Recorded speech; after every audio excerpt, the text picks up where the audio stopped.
Olá, eu sou a Teresa Amar Ribeiro e está a ouvir o Economia Dia a Dia, o podcast que lhe dá respostas simples e resumidas para os principais temas da economia nacional e internacional. Todos os sábados lançamos um episódio que explora o tema económico em destaque durante a semana. No episódio de hoje falamos da seca, um problema que não é de agora, mas tem vindo a agravar-se. No mês passado noticiámos que projeções científicas do Roteiro Nacional para a Adaptação 2100 indicam que 7 em cada 10 anos podem vir a ser de seca. Se as promessas feitas no Acordo de Paris em 2015 forem cumpridas, há esperança. Caso contrário, esperam-nos longos períodos de seca severa que podem ser de 22 meses seguidos, mais calor e menos chuva.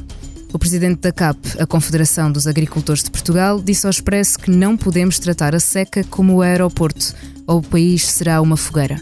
Neste momento, 89% do território está em situação de seca e 34% em seca severa e extrema, no Alentejo e Algarve. É meu convidado o jornalista Vítor Andrade, que acompanha os temas da agricultura, o foco da nossa conversa. Olá, Vítor, e obrigada por te juntares a nós aqui no estúdio. Olá, Teresa. Vamos ouvir o testemunho dado à SIC Notícias de António Parreira, da Federação das Associações de Agricultores do Baixo Alentejo. Em termos do sequeiro, que é aquilo que é mais afetado, a situação é dramática. Eu já tenho alguma idade, eu julgo que na minha vida nunca assisti a uma coisa tão complicada como esta. Nós estamos num período em que não houve produção de cereais, não havendo produção de cereais não há grão, não há palha, não houve produção de pastagens, não houve produção de fenos e ao mesmo tempo, mesmo na pecuária, aquilo que eu falei para o regadio no geral do país, é necessário para a pecuária aqui, é armazenar água também. Porque nós assistimos nas regiões de Castro Verde, Mértola, Almodóvar, não há água para os animais. Vítor, Espanha e França já adotaram medidas de restrição ao consumo de água. Portugal ainda não, mas o Governo admitiu esta semana estar a desenhar uma alteração legislativa. Na prática, o que pode vir a significar isto no nosso cotidiano? Olha, no nosso cotidiano, basicamente, pode vir a significar a mudança de comportamentos em relação ao que é o nosso interface com a água, tanto para consumo, como para rega, como para aquilo que for necessário. E nomeadamente na questão da agricultura, e aqui bate forte na questão da economia, como estavas a dizer na tua introdução. E esta chuvazinha enganadora que agora nos anda a cair em cima nestes dias não significa rigorosamente nada. Como tu disseste, há uma grande parte do país que está em seca severa até. Ou extrema, já não sei qual é que é a definição. Mas pronto, está em seca, tem falta de água. Se formos ver as albufeiras do sul do país, elas têm todas muito pouca água. A norte não é tanto assim, mas no sul, do Tejo para baixo, dizendo melhor, é um bocado assim. O cenário é mesmo muito complicado. O que é que isso pode implicar em termos de obrigações legislativas, se assim vier a acontecer? É de facto algumas restrições no acesso e no uso à água e, eventualmente, quem sabe, pagar mais pela água que utilizamos. Noutros países isto já está a acontecer. Muitas limitações, muitas restrições de horários, de uso, de tipos de uso que se dá à água.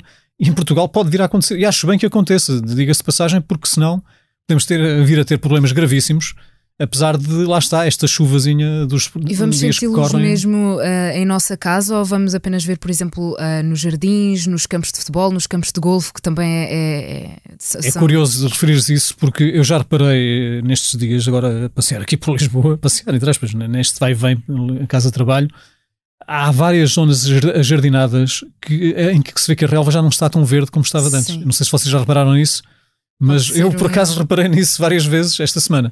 Ou seja, dá-me a ideia que os próprios gestores desses espaços já começaram a perceber que não pode ser assim, não se pode gastar água por tudo e por nada. E portanto vai ter que haver mesmo muitas restrições ao nível da casa de cada pessoa. Aí depende naturalmente do comportamento de cada um de nós e da sensibilização que nós tivermos, nós e a nossa família, para a questão da utilização racional da água, sem dúvida. A Associação SEDES afirmou que Portugal não tem um déficit hídrico, mas um problema de distribuição de água. No sul há solos, mas não há água. No norte é o contrário. Estará aqui a resposta-chave para resolver o impacto da seca na agricultura em Portugal, Vítor? A resposta-chave implica uma transformação estrutural na distribuição de água em Portugal. Ou seja, o que é que tem que se fazer e que nunca se fez ainda, praticamente não se fez ainda nada disso em Portugal, é os transvasos, chamados transvasos entre bacias hidrográficas. De facto, a norte nós temos mais água do que a sul. Sendo assim, não há nada que inventar, é fazer como fez Espanha e outros países, que é irem buscar a água onde ela está e levá-la para os sítios onde ela não está. Preciso. Pronto. E Portugal ainda não fez isso, ainda não acordou para o assunto. Acho que se calhar depois vai acordar já demasiado tarde. e isto implica obras estruturais, não é de um dia para o outro, não é estalar os dedos e está feita a obra, não. Claro. São mesmo canais grandes de transporte de água de um sítio, de uma bacia para a outra, e isso leva tempo, são obras estruturais, como eu estava a dizer. Não é qualquer coisa que se resolva por decreto e que no dia seguinte está pronto. Não é assim. E a verdade é que até agora ainda nenhum governo teve a coragem de abordar este tema de frente e pô-lo no terreno. Falta-nos isso, de facto. Quando eu estive a ler artigos para preparar esta nossa conversa, vi muitos elogios a Alfredo Alqueva, que na altura demorou imenso tempo até conseguir estar funcional, mas hoje em dia recebe vários elogios. É o último exemplo que nós temos de um grande investimento naquilo que é a produção de água? Foi mesmo o último grande investimento hidrológico ou hidrográfico, como quisermos chamar, feito em Portugal, porque daí para cá não se fez mais nada de grandes dimensões. E realmente mencionaste isto bem, e vem a propósito, porque imaginemos hoje o que seria o Alentejo sem Alqueva. Sim. Nós estamos a falar só de regadio para a agricultura, 120 mil hectares, já passa para além disso, mais de 120 mil hectares. Ou seja, houve uma transformação estrutural no Alentejo, no Baixo Alentejo, nomeadamente, devido à existência, à criação da barragem de Alqueva. Passou a chegar água a muito mais sítios. E atenção que esta obra foi a última que se fez e já vinha sendo anunciada desde os anos 60. Portanto, exato. Portugal funciona neste ritmo. É como o aeroporto. Falamos há 60 anos no novo aeroporto e ele ainda não existe. A barragem de Alqueva foi desde os anos 60 que se começou a falar, foi concretizada há cerca de 20 anos e agora, de facto, vê-se que mudou de forma estrutural o Baixo Alentejo. Muito mais áreas regadas, muito mais, não há problemas de abastecimento de água às populações naquelas zonas.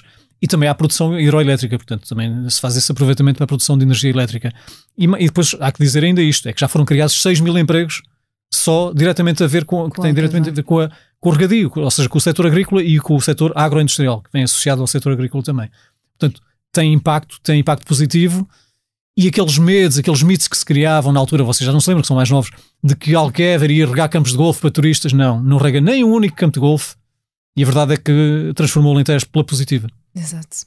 Somos cada vez mais pessoas, Vítor, a consumir alimentos que dependem exatamente da terra e da água. Há cada vez menos produção e menos terras para quem ainda produz. O cenário o cenário é negro e a pergunta de milhões é como é que vai ser possível resolver isto a nível mundial? Essa questão que levantaste é muito pertinente. É que realmente a população mundial, e estamos a falar no planeta, no seu todo, a população mundial está cada vez mais urbana, cada vez menos rural e cada vez há menos terra disponível para cultivar. Aliás, basta dizer que, por exemplo, o sul da Península Ibérica, onde nós nos integramos também, tende a ficar tipo Norte de África, tipo deserto. Uma parte do Alentejo, do Algarve e uma parte também da Extremadura espanhola tende para isso, com estas alterações climáticas a que nós estamos a assistir. O que é que isto significa, então, para que não venhamos a passar fome? É que é mesmo assim. É que, para que não nos venham a faltar alimentos no prato, no fim do dia, não, cada refeição, é preciso o quê? É preciso, desde já, fazer o racionamento da utilização da água, apostar na dessalinização, coisa que países como Israel já fazem há muitos anos, a Espanha também já faz há muitos anos, Portugal ainda não faz. Por acaso, agora uma experiência piloto que vai ser feita em breve, espera-se, na costa alentejana, para desalinizar a água do mar, para regar alguns daqueles projetos que muito deram que falar também, aquele dos frutos vermelhos, que empregavam pessoas vindas de outros países com condições, enfim, discutíveis. Mas, portanto, é a primeira vez que se fala nisso em Portugal. Eu acho que vai ter que se falar muito mais disso, da desalinização da água do mar, porque ela existe, é abundante, é caro fazer esse processo. Sim, mas é uma das soluções. Mas se calhar é uma das soluções. Outra das soluções que também tem sido muito contestada, mas eu acho que não há volta a dar, é a aposta na chamada transformação genética dos alimentos, das sementes e das plantas. Como é que funciona, Vítor? Como é que isto funciona? Acontece que para resistirem ao tal stress hídrico, ao tal falta de água, há que preparar as sementes para isso. E há investigação na biotecnologia hoje em dia muito avançada nessa matéria. Porquê é que ela não vai para o terreno? Porque de facto temos a pressão muito do lado dos ambientalistas, nomeadamente, que são contra tudo o que é transformação genética de alimentos. Acontece que se isso não for para a frente, se isso não acontecer rapidamente, provavelmente nós não vamos conseguir cultivar os alimentos como temos vindo a cultivar até agora. Porque realmente vamos ter menos água para os regar, muito mais calor e portanto não é nessas condições que eles se vão conseguir então criar. Então precisamos de os tornar aptos a esta precisamos tornar essas plantas e essas sementes que estamos a falar, de milho, batata, sei lá, tudo, feijão, tudo o que a gente puder imaginar, aptos a darem-se bem, a conseguirem reproduzir-se naqueles climas cada vez mais áridos que nós vamos ter. É uma inevitabilidade. A questão do aquecimento global está aí, todos nós sabemos. A questão da desertificação dos territórios está aí também. Portanto, se nós queremos continuar a ter comida para pôr na mesa, temos que ceder a alguns tabus, a alguns mitos, se calhar, que há sobre esta questão dos OGMs, dos organismos geneticamente modificados, porque realmente, se calhar, são eles que nos vão cuidar da abundância de alimentos daqui para a frente. Nós, vamos lá ver, já existe alguma coisa nessa matéria, mas a nível europeu é muito pouco ainda, comparado, por exemplo, com o que se faz nos Estados Unidos ou na América do Sul. E depois há aqui uma certa hipocrisia nisto também, porque a comunidade europeia proíbe muitos OGMs, muitos organismos geneticamente modificados na Europa. No entanto, depois autoriza a importação de países como a Argentina, Chile e não sei o quê, em que isso é de facto utilizado, e os Estados Unidos, em que de facto isso é utilizado. E eu pergunto, que controle é que depois há na entrada nos mercados europeus disso? Nada, nenhuma. Nós nem sabemos como é que aquilo é cultivado. Da mesma forma do que vem de países como a China e outros países asiáticos.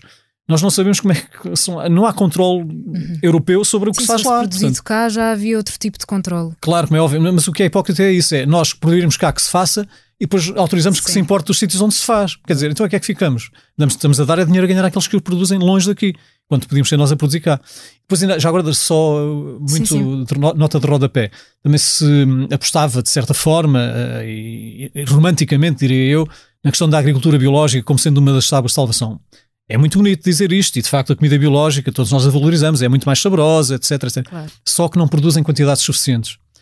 Nós temos que continuar a usar pesticidas, herbicidas e a tal mutação genética das sementes, porque senão não conseguimos ter comida para toda a gente. É tão simples como isto. Saímos agora do mundo e voltamos a Portugal. Esta semana escreveste que está por dias a criação de uma via verde para a construção de pequenos reservatórios de água para a agricultura. Como é que esta medida vai funcionar, Vítor, e como é que foi recebida pelo setor agrícola? Olha, das pessoas com quem eu falei foi bem recebida, mas sabe a pouco, dizem eles, as pessoas que estão no terreno. Isto porquê? Só para vocês terem a ideia da importância que tem esta questão da construção rápida de charcas, nomeadamente no Alentejo. No Norte não acontece tanto essa necessidade. É que havia situações, e está a haver ainda, em que havia animais a morrer de sede porque não tinham água para beber, tão simples como isto. Porque a APA, a Agência Portuguesa do Ambiente, não autoriza que se façam charcas. Isto parece um bocado inconcebível, mas é a realidade. Não havia autorização oficial para que se construíssem charcas, que é uma coisa... É um buraco que se faz na terra para acumular a água que cai da chuva, tão simples como isto. E isso não era possível de fazer porque não havia autorização. Ou seja, os agricultores que iam fazer isso esbarravam sempre na burocracia, nomeadamente na Agência Portuguesa do Ambiente. Então o que aconteceu agora esta semana foi que, foi-nos dada a notícia aqui em primeira mão até, o Ministério da Agricultura, em conjunto com o Ministério do Ambiente, decidiram que de facto vai haver um simplex, ou seja, no fundo é tu poderes fazer a tal charca para alimentar os teus animais sem ter a necessidade de uma licença. Portanto, isenta de licença. E de facto isso pode fazer muita diferença em muitas das propriedades onde são criados animais, porque de facto estamos a falar, é água para matar a sede aos animais. E isso é uma medida para agora, que estamos numa fase crítica de seca, ou será a longo prazo? Não, a medida é para se manter. O que os agricultores dizem é que não chega, ou seja, porque a água da chuva que cai, de facto convém aproveitá-la.